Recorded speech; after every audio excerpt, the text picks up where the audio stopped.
Friday, October 25th, 2024, and I'm Dave Sobel. 4 things to know today.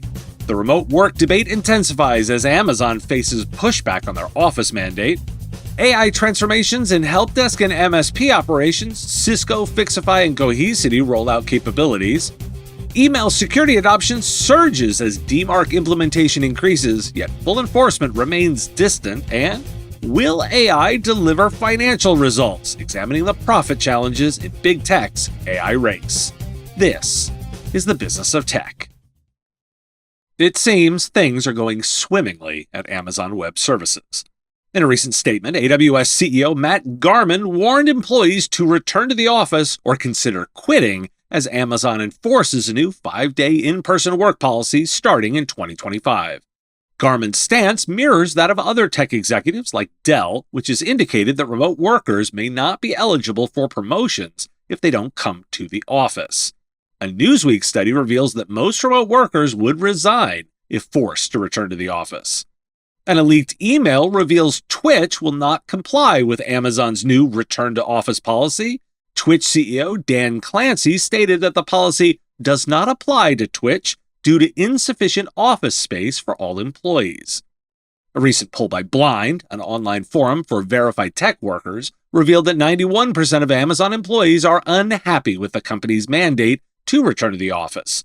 The survey found that 73% are considering leaving their jobs due to this decision, and 32% know someone who quit over the return-to-office policy.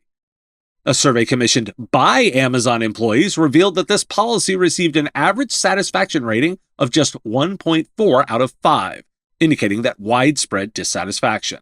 Many workers expressed that the new policy would negatively impact their work-life balance and flexibility, particularly as they collaborate across time zones. In fact, a recent survey conducted by Business Insider reveals that many workers are demanding pay raises to return to the office.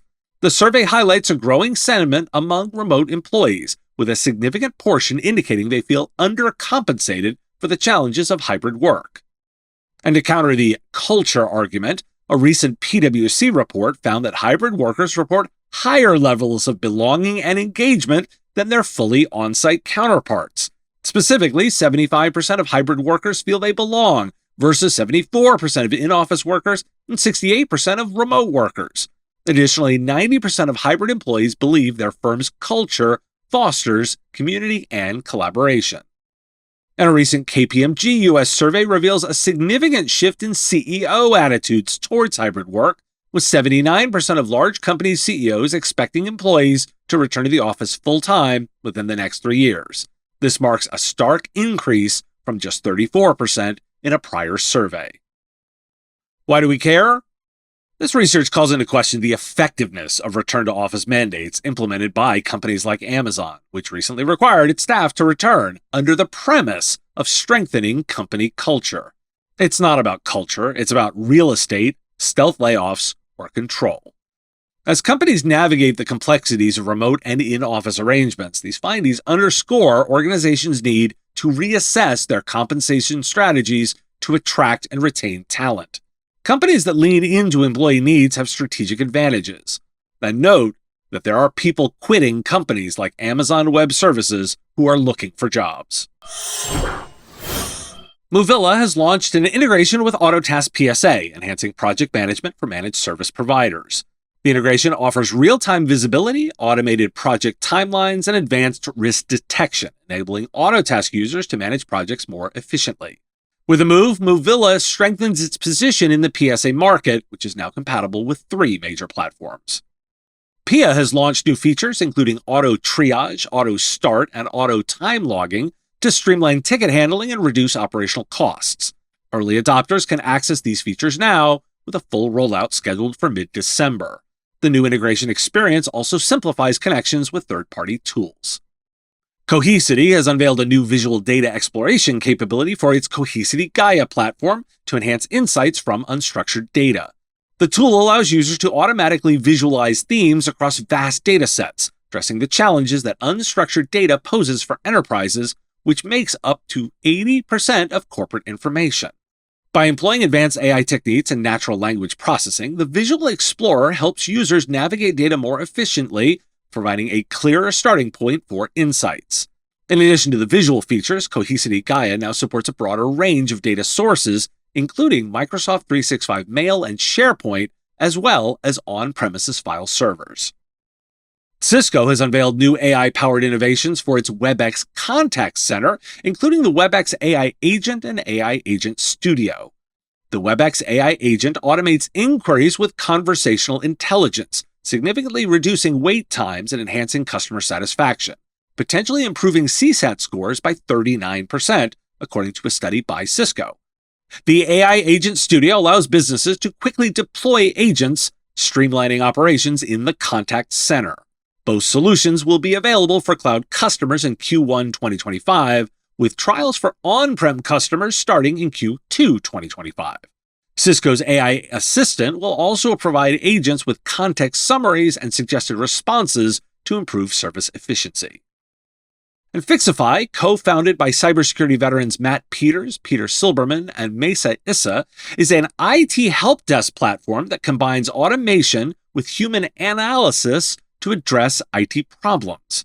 The company connects to existing ticketing systems like Jira and ServiceNow to categorize tickets and identify issues using AI. Fixify aims to manage around 75% of a customer's ticket volume, charging $9,000 monthly for a company with 750 employees. The company has raised $32 million to date, including a recent $25 million Series A round, and currently serves 15 clients with a staff of 41. Why do we care? I want you to imagine an AI-powered help desk. You can see the pieces coming together. AI agents handle requests with auto-logging, and data analysis is done on common issues to determine root causes and resolve them. And let's be clear, Fixify is an MSP itself. It removes piles of work and uses AI instead of labor. So it's happening now. In a significant push for email security, the adoption of DMARC, or Domain-Based Message Authentication, Reporting, and Conformance, has surged, with nearly 6.8 million domains now utilizing email sender authentication. Despite this increase, many businesses remain hesitant to switch from the minimum P equals none policy to stricter enforcement levels, with only 14% of DMARC-enabled domains currently enforcing policies.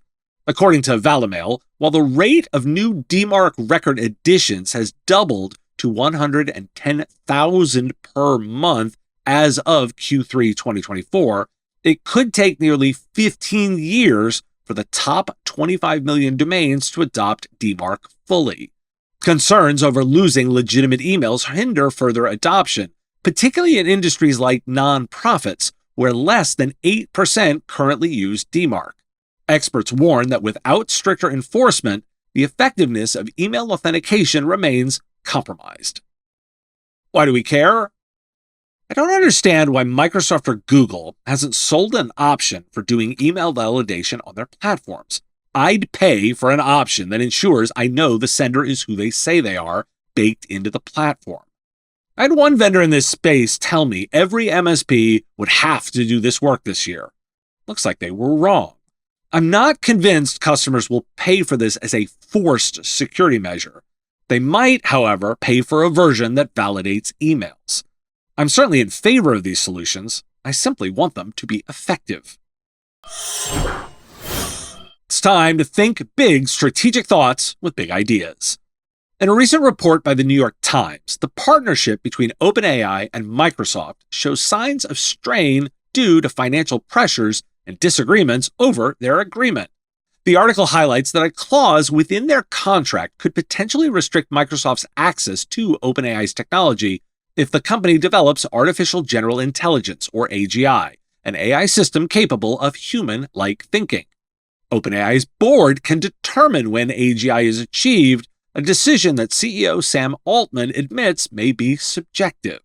This evolving relationship comes as both companies navigate the complexity of collaboration and competition in the AI landscape.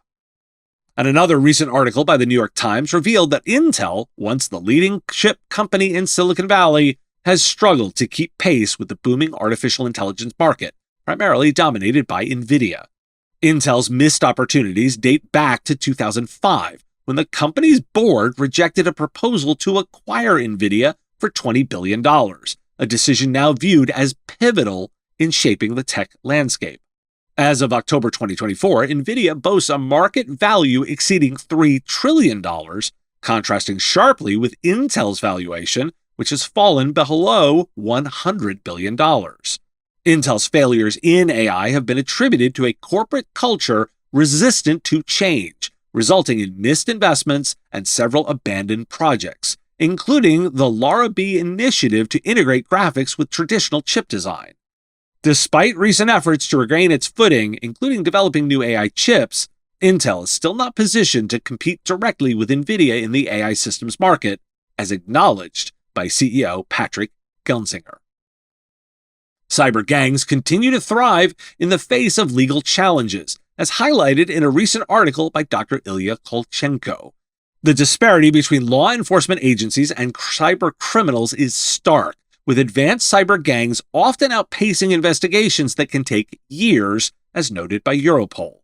Despite the increasing global focus on cybersecurity, specialized law enforcement units remain underfunded and struggle to compete with the lucrative salaries offered by cybercrime organizations. The FBI estimates that hackers in China outnumber its cyber personnel by at least 50 to 1.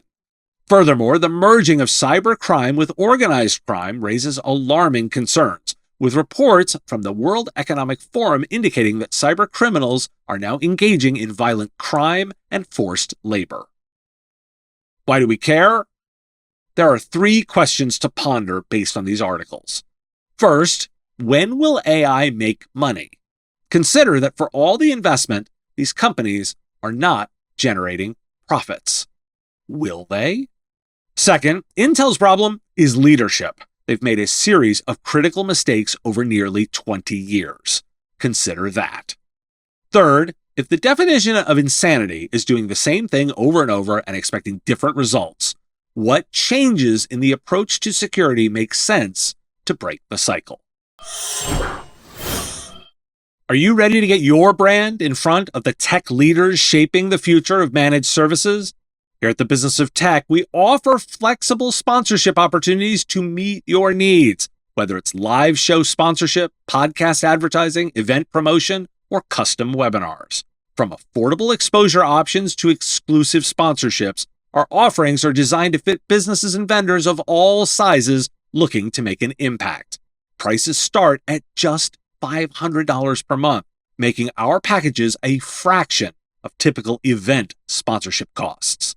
Be a part of the conversation that matters to IT service providers worldwide. Join us at MSP Radio and amplify your message where it counts. Visit mspradio.com/engage today to explore all the ways we can help you grow. Thanks for listening. Today is World Pasta Day. It's also Global Champagne Day and National Breadstick Day. Someone really planned that meal. Have a question you want answered? We take listener questions. Send them in, ideally as a voice memo or video, to question@mspradio.com. There'll be a live show Wednesday, 3 p.m. Eastern on YouTube and LinkedIn. This weekend, you'll get a bonus episode with an additional interview, and I will be back again on Monday with more news and comment. Have a great weekend. The Business of Tech is written and produced by me, Dave Sobel, under ethics guidelines posted at businessof.tech.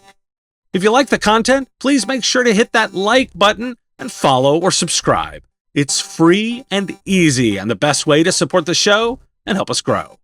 You can also check out our Patreon, where you can join the Business of Tech community at patreon.com/MSPradio, or buy our Why Do We Care merch at businessof.tech.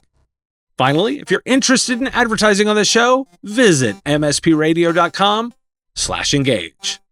Once again, thanks for listening to me, and I will talk to you again on our next episode of the Business of Tech. Part of the MSP Radio Network.